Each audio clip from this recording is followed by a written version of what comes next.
اگر تم بھی اپنی دعاؤں کی قبولیت کے انتظار میں ہو تو سنو، اللہ سے مانگتے رہو۔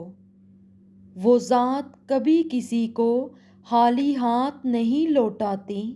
اللہ سے مانگو اور بار بار مانگو، کیونکہ وہی دیتا ہے۔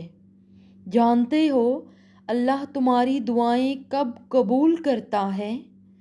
اور وہ کیا چیزیں ہیں جو تمہاری دعاؤں میں رکاوٹ کا سب سے اہم سبب ہیں؟ تو یہ دو باتیں ذہن نشین کر لو کہ تمہاری سوچ ہی تمہاری اصل ہستی ہے، کیونکہ جب تم ناممکن کے وسوسوں سے ہمت ہار کر مایوس ہونے لگتے ہو تو شیطان تمہاری سوچوں پر غلبہ پا کر تمہیں اپنے رب سے ہی ناامید کرنے لگتا ہے۔ تو سنو، تم ناامید مت ہونا۔ کس نے کہا دعا قبول نہیں ہوتی؟ اللہ آپ کی ہر دعا سنتے بھی ہیں اور قبول بھی کرتے ہیں، پر ہاں، ہر دعا قبول ہونے میں وقت لگتا ہے۔ اللہ ہم سے اتنی محبت کرتے ہیں، کچھ دعائیں اپنے پاس سنبھال کر رکھتے ہیں، کیونکہ وہ دعائیں اللہ کو اتنی پسند ہوتی ہیں کہ وہ اپنے بندے کو بار بار سنتا ہے۔ قرآن میں ارشاد فرمایا گیا ہے، اور تمہارے رب کا فرمان ہے کہ مجھ سے دعا کرو، میں تمہاری دعاؤں کو قبول کروں گا۔ اگر حضرت ابراہیم کو آگ سے بچایا گیا تھا تو تمہیں بھی بچایا جائے گا۔ اگر حضرت موسیٰ کے لیے راستہ بنا تھا تو تمہارے لیے بھی بنے گا۔ ان کا رب بھی وہی تھا جو تمہارا ہے، لیکن فرق یہ ہے کہ تم یقین کے ساتھ صبر نہیں کرتے۔ خدا کے راستے پر اس کی مدد ضرور آتی ہے، مگر صبر کرنا ہوگا، ہر حال میں سجدہ کرنا ہوگا۔ وہ تمہیں ہمیشہ وہ عطا کرتا ہے جو بہترین ہو۔ جب تمہاری زندگی کا فیصلہ کرنے والا اللہ ہے تو تم مطمئن رہو، وہ تمہیں مایوس نہیں کرے گا۔ یاد رکھو، وہ رب تمہاری دعائیں لازمی قبول کرتا ہے، کبھی ہو بہو وہی عطا کر کے جو تم مانگتے ہو، اور کبھی اس سے بھی بہترین عطا کر کے۔ اور جو دعائیں قبولیت کی منزل تک نہیں پہنچتی، وہ آخرت کے لیے ٹھہرا دی جاتی ہیں، تاکہ جب کل تم اللہ رب العزت کے سامنے حاضر ہو تو وہ نیکیوں میں شامل ہوں۔ وہ تو کبھی بھی تمہیں گھاٹے میں نہیں رکھتا۔ دعا نہ چھوڑیں، ورنہ آپ قبولیت سے محروم ہو جائیں گے۔ قرآن مجید میں ارشاد فرمایا گیا ہے، تم مجھے پکارو، میں تمہاری دعا قبول کروں گا۔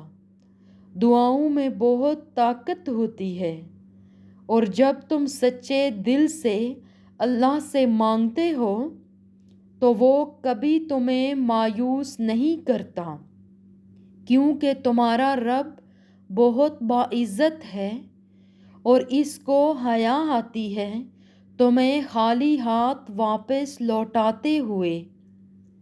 ہمت مت ہارو، دعا مانگتے رہو تب تک جب تک جواب نہیں مل جاتا۔ جب وہ تمہیں صبر کی انتہا کو لے آیا ہے تو یقین رکھو کہ دعا اب قبول ہونے والی ہے، اور پھر تمہیں ہر اس چیز سے نواز دیا جائے گا جس کے لیے تم راتوں کو اٹھ اٹھ کر جولی پھیلاتے تھے۔ دعا کے ساتھ ایسا جڑ جاؤ کہ گویا اس کے علاوہ کوئی علاج آپ جانتے ہی نہیں، دعا مقدر نہیں مانگتی، تسلسل مانگتی ہے۔ جانتے ہو اللہ تمہیں بے بسی کے مقام پر کیوں لایا ہے؟ تاکہ تم اللہ سے رجوع کرو اور یقین سے مانگو۔ جب تم دعاؤں پر یقین کرنا سیکھ جاؤ گے تو جو چیز تمہیں ابھی ناممکن لگ رہی ہے اور جو چیز نصیب میں نہیں ہے وہ بھی تم یقین سے پا لو گے۔ رسول اللہ صلی اللہ علیہ وآلہ وسلم نے فرمایا، تم اللہ سے دعا مانگو اور اس یقین کے ساتھ مانگو کہ تمہاری دعا ضرور قبول ہوگی، اور جان لو کہ اللہ تعالیٰ بے پرواہی اور بے توجہی سے مانگی ہوئی غفلت اور لہو لہب میں مبتلا دل کی دعا قبول نہیں کرتا۔ ہم یہ کیسے بھول جاتے ہیں کہ جس اللہ نے ہمیں دعا مانگنا سکھائی، اس اللہ نے دعا کے قبول ہونے کا وعدہ بھی تو کیا ہے۔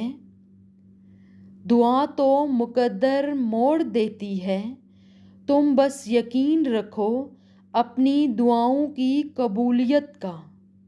جب تعلق رب سے جڑ جائے تو دل کے حالات بدل جاتے ہیں، اور یہی وہ مقام ہے جب دعائیں قبول کر لی جاتی ہیں۔ دعاؤں کا مسلسل تمہارے لبوں کی تسبیح بن جانا اللہ کی طرف سے تمہارے لیے قبولیت کا ایک اشارہ ہے، اور دعائیں مانگتے رہو۔ اسے اپنے بندے کے اٹھے ہوئے ہاتھوں کی لاج رکھنا آتا ہے۔ تہجد تک پہنچنا تمہارا بے وجہ تو نہیں ہے، آخر کچھ تو ہے جو ممکن ہونے والا ہے۔ تمہاری دعاؤں کی قبولیت کی نشانی اس سے بہتر اور کیا ہو سکتی ہے؟ تم دعا تک خود نہیں پہنچتے، تمہیں دعا تک لایا جاتا ہے۔